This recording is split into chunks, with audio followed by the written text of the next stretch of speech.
Hi, I have a question for you.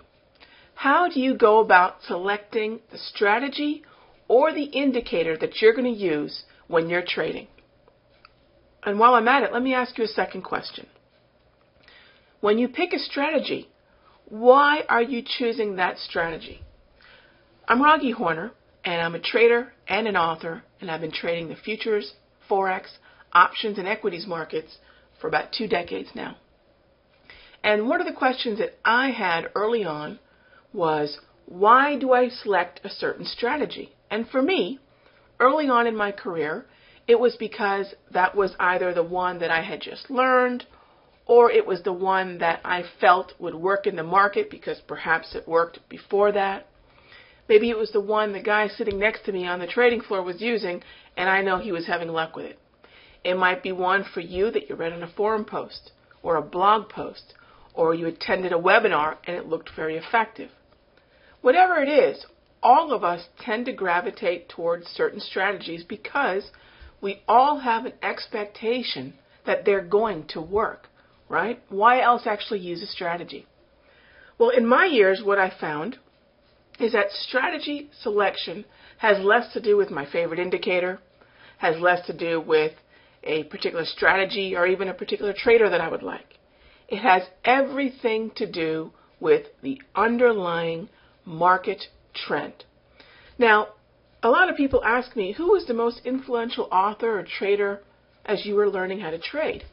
And the first thing I always remind people is when I was learning how to trade, I would get my charts mailed to me in my mailbox, right? Not the inbox, my mailbox.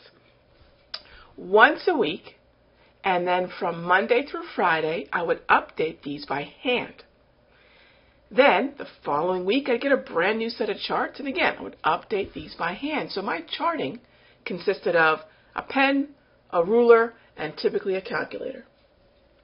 And when I started to look at the markets, I would draw trend lines and look for support and resistance like a lot of us would. I called these decision levels because these are the levels at which I knew the market would either reverse or stall or accelerate through. But which one it did was oftentimes the actual reaction that eluded me. A lot of us here. Some of us will look at a ceiling and expect prices to exhaust there. Sometimes they will. Sometimes we'll look at a ceiling and this time prices will just accelerate to shoot like a rocket right through them. What is the difference in the way price reacted at that level? And again, my experience is it's the underlying market trend, which, let's use some more simple terminology. It's the underlying market psychology. If traders are bullish, typically they're going to buy pullbacks, which is what we would call support, or they will accelerate through a ceiling or a resistance level. So when people are bullish, they're going to buy support and also buy breakouts through ceilings. If people are bearish, they're typically going to sell into bounces and sell into the breaks through the floor. They'll be looking for opportunities to take advantage of movement lower, just like the bulls will try to take advantage of movement higher. So it brings me back to that same question.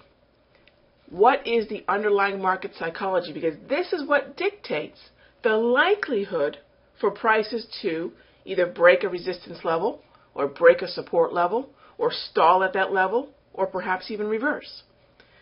The underlying market psychology can best be discovered on the daily time frame. This has been my experience through 2 decades plus teaching hundreds, if not thousands of traders in person, in seminars, in one-on-one, and on webinars, and traveling all over the world from Jamaica to Korea to Canada to California. I've been all over the world teaching traders in different languages, and the bottom line is we're all looking at the same thing. We're all looking at price. We're all trying to understand psychology. And human behavior has no language barrier. And price, numbers, are the one language that we understand no matter where we live. So the way people react to price and whether or not they're bullish or bearish or confused or waiting on something, these are the basic elements of the market psychology that works through the Forex markets, the options markets, the equities markets, and the futures markets. So once you understand this, once you understand the idea of the market trend or the market psychology dominating the kind of price action that you could expect to see on your chart, you really can look at any liquid market with comfort in that you know who is behind the wheel. Is it the bulls or is it the bears? So how do we go about doing this? Well, the way I do this is with something that I call directional bias. And let's take a look at the Euro-US dollar on the daily time frame. And I'll show you just how easy this is. Now, one of the initial challenges I had when I was learning how to trade was that these questions that you and I are talking about right now, there really weren't any answers. In fact, nobody was even asking the question. I had to dig all the way back to the early 1900s and writings by Charles Dow before I could even find someone who was asking and answering the question. And that was, what is the psychology of the market? And he gave it names. He called it markup, which we would call an uptrend, markdown, which we would commonly call a downtrend, accumulation, which is a narrow sideways trend, typically with a very identifiable ceiling and floor and low volatility, and distribution, which was a wider, more volatile sideways range with more erratic price action. So he had these market trends that he called them: mark up, mark down, accumulation, and distribution.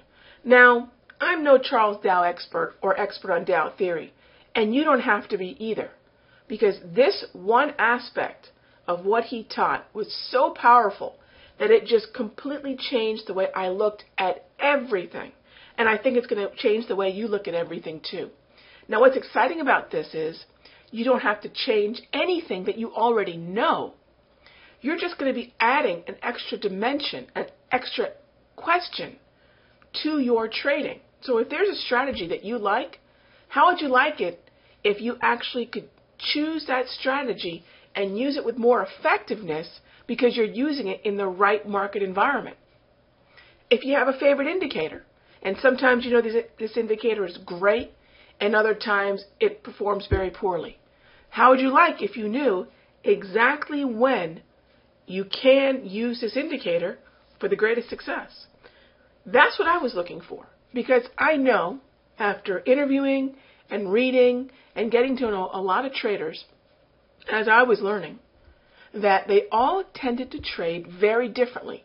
So this whole question of the Holy Grail, this whole question of the one strategy that just simply eludes losing traders, we all know it doesn't exist.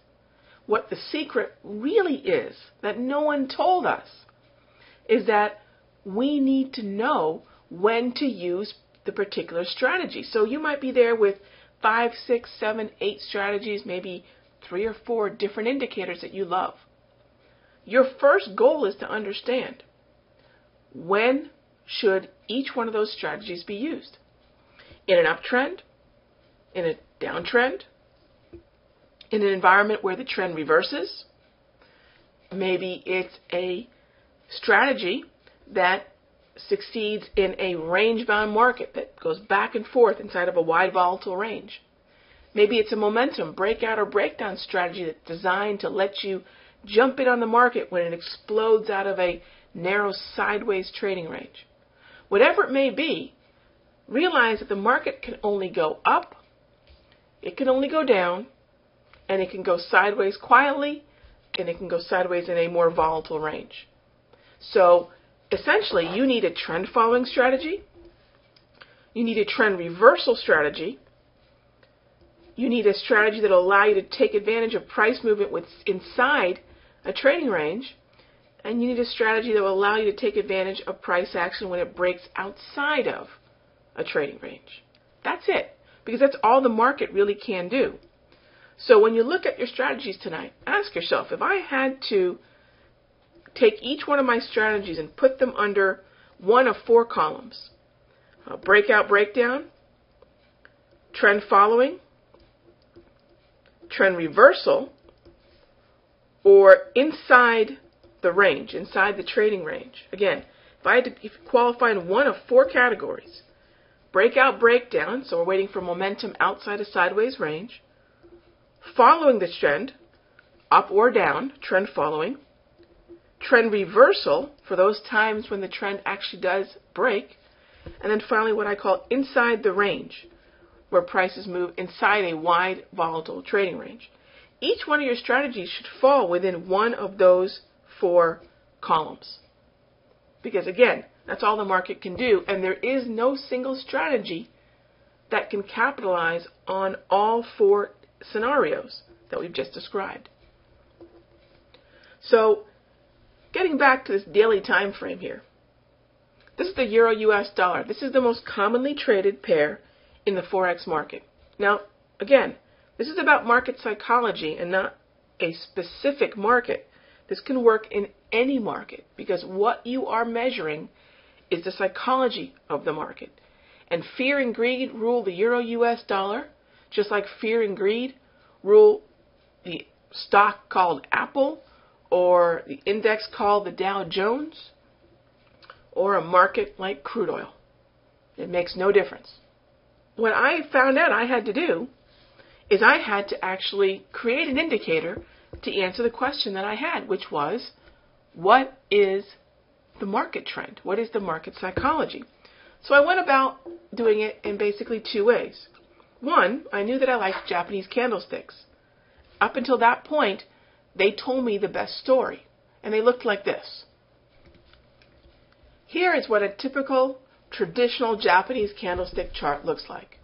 Black and white candles indicating either a close to the upside with a hollow candle, as you can see here, or a close to the downside with the dark candle, as you can see here.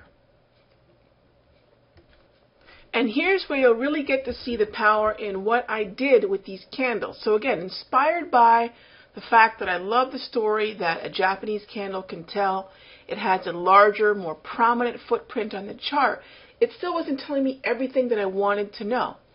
So what I did is I wanted to use a more colorful and visual tool that when I glanced at a chart, I would know immediately what the sentiment and momentum of the market was at that moment, and even cumulatively through the last few sessions, the last few weeks, or even the last few months. Enter what I call GRaB candles. GRaB, G-R-A-B, stands for, cleverly enough, green, red, and blue. And what I did was I went ahead and color-coded these candles. In fact, what you're seeing now is my full template of my preferred indicators, the GRaB and a number of moving averages. But I'm getting ahead of myself. Let's take a look at the GRaB and what they communicate about what's happening in the market on their own. Now, what you're looking at here is my GRaB indicator modified just to show the colors of the candles without the moving averages. So what you have here is essentially the green, red, and blue. Now remember, this is the same chart, same time frame, in fact the same scale as the previous view. So here are the Japanese candlesticks, and these are the questions I would like you to ask as you look at them. You know, we do have the bearish sentiment of a down close. We do have the bullish sentiment of the up closes, but I want you to see a little bit more in detail what the GRaB offers. So immediately what you can see is there are actually 6 colors on this chart, 2 of each shade. So I've got 2 shades of green.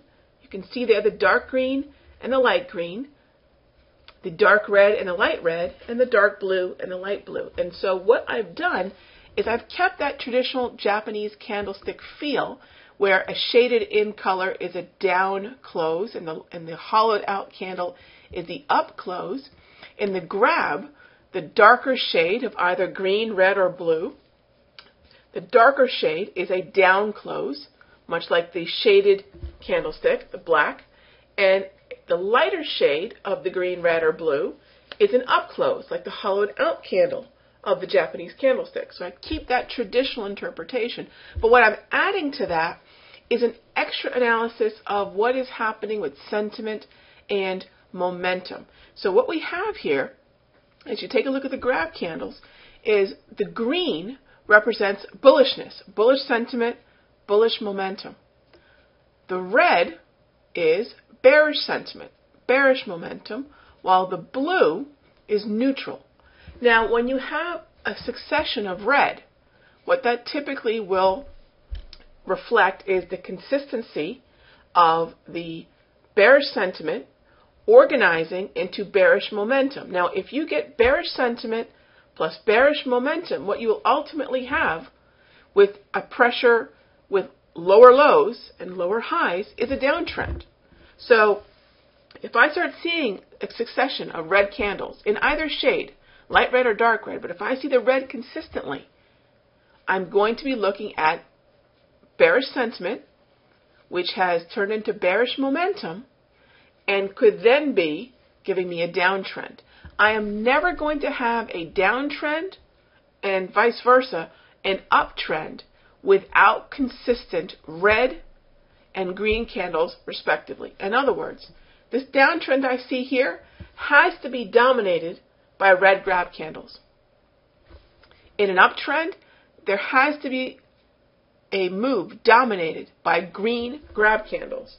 The more neutral we see, that is the bulls losing control, and the more blue there is, that is a reflection of neither the bulls nor the bears having control.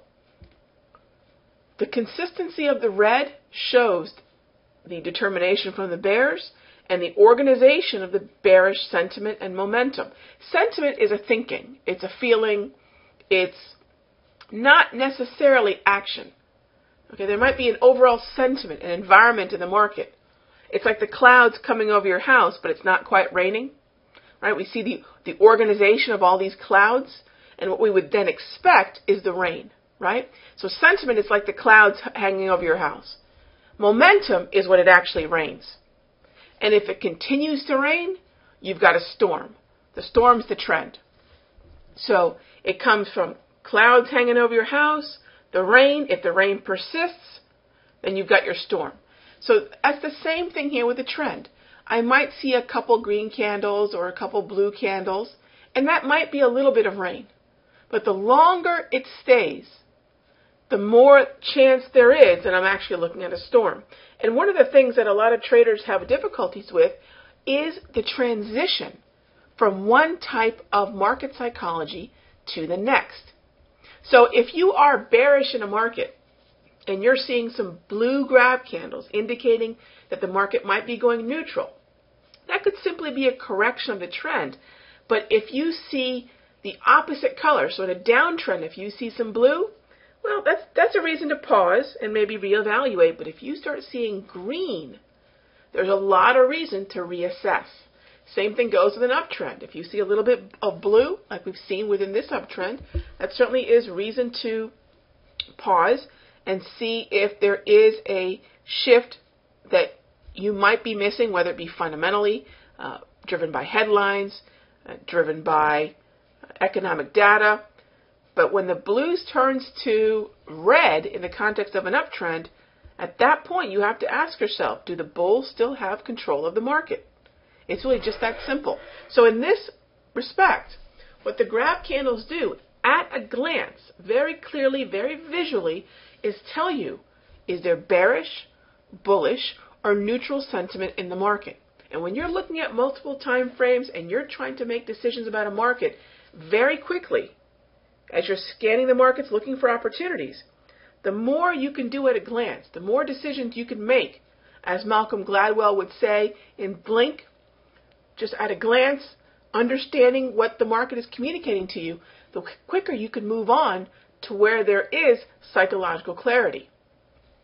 Now, because this is a daily time frame, this time frame takes on even more importance because it also holds the key to directional bias. And if you're going to trend trade, if you're going to identify a trend and move with that trend, or even if you're going to trade in a completely different style, you have to respect what the dominant overall psychology is of the market, and that is best determined by using the daily time frame and using a combination of GRaB candles along with my 34 EMA wave. Here we have the 34 EMA wave overlaid on top of the GRaB candles, and this is my total GRaB indicator package active on this time frame. What I have are the GRaB, the color-coded candles, indicating the sentiment and momentum of the market, so I can use the color coding to give me an idea of bullishness, which is green, bearishness, which is red, and then the neutral sentiment, which is blue, and then I combine that with the angle of the 34 EMA wave. And when that angle is pointing down, as we can see here, at 4 to 6 o'clock, we have what I would consider to be a downtrend. We have the culmination of the consistent red GRaB candles and an angle of these three moving averages, the 34 EMA wave, that are pointing down at 4 to 6 o'clock. So immediately I know that in the Euro-US dollar, we have a downtrend and we have a market that is dominated by bearish sentiment, which then turned into bearish momentum. The momentum organized and gave us a bearish trend or a downtrend.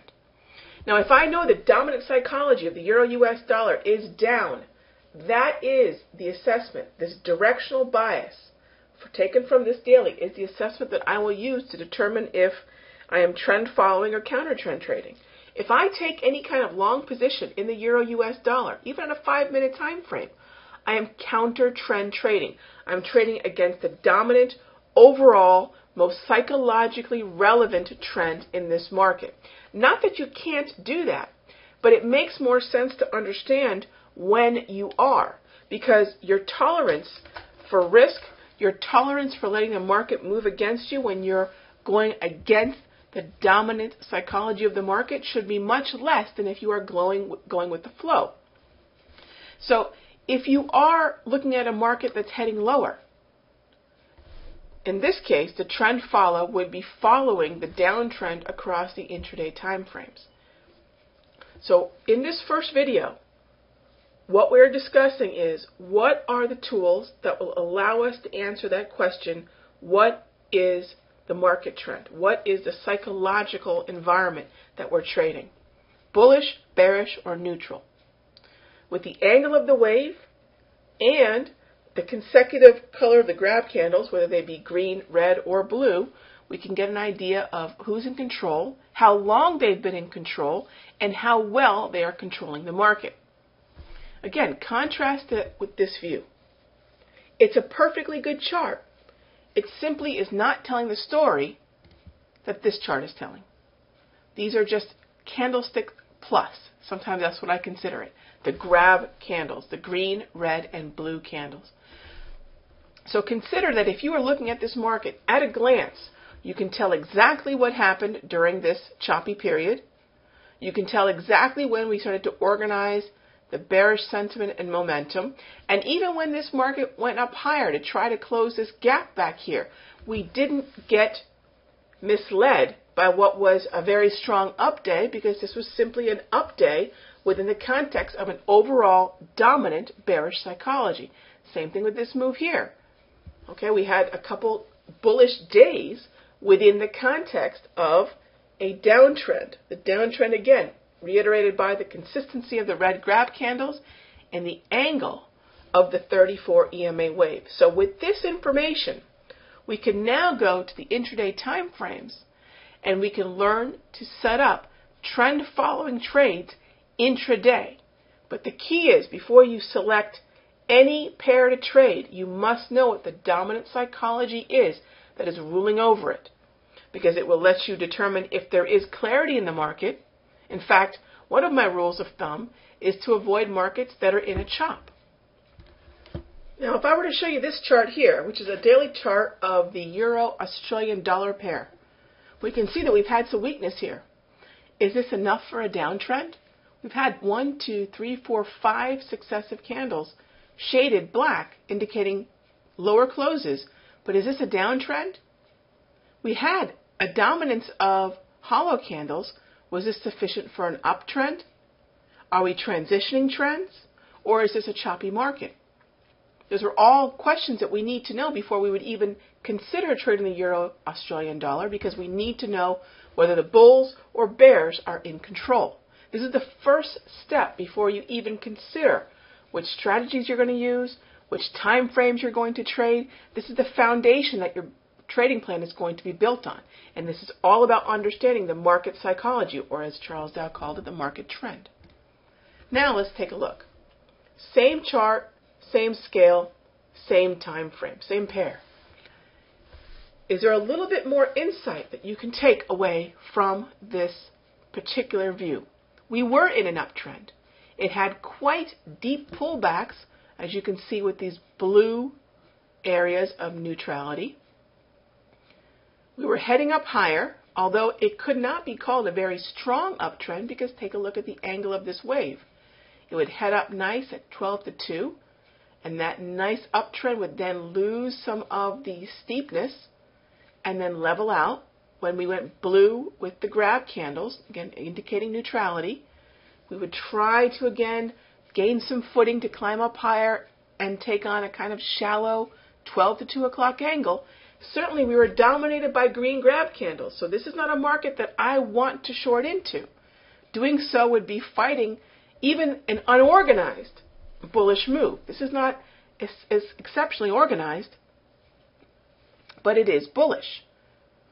Until finally we went neutral and lost footing and went here. We have the first red GRaB candle, indicating that not only has this weak uptrend transitioned into a neutral market, but that neutral market has now been taken over by the bears. And we have the first red GRaB candle. Now, one red GRaB candle doesn't make a trend, because the wave has to catch up and then start to point down at a 4 to 6 o'clock angle. So this is a transitional market. I will tell you right now that transitional markets are markets that you generally want to avoid or trade on a very short-term time frame, because transitional markets are susceptible to an increased amount of volatility. Why is that?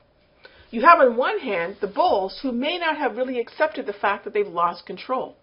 You might have some traders who are still feeling this market is neutral and still not going anywhere.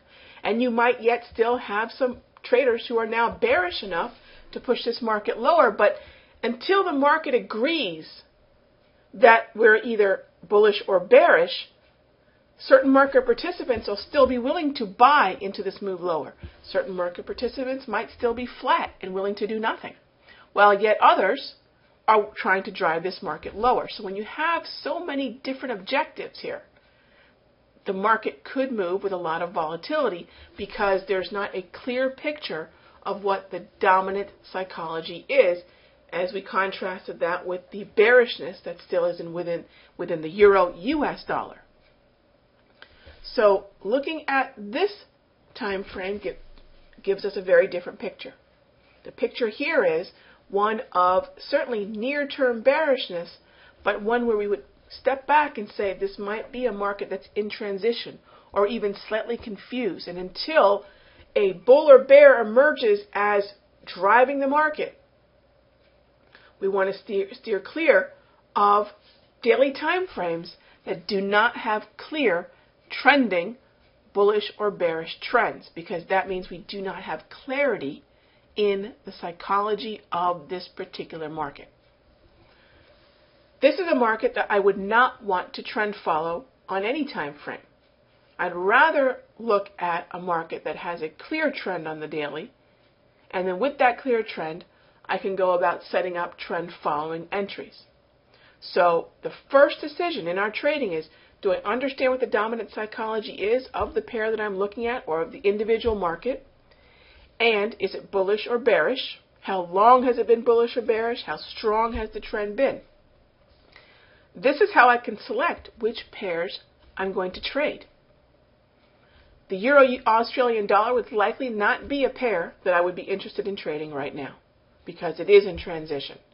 So it's as easy as removing that from the list of pairs that I will consider for entry. And for those of you who are interested in understanding where you need to put your attention. You'll know just how important that is. Understanding where you need to focus your attention for particular setups. There are plenty of pairs to choose from, but how do you select which pairs you will consider? Start with this directional bias, find trending directional bias, and then you'll have a clear idea of who's driving price action.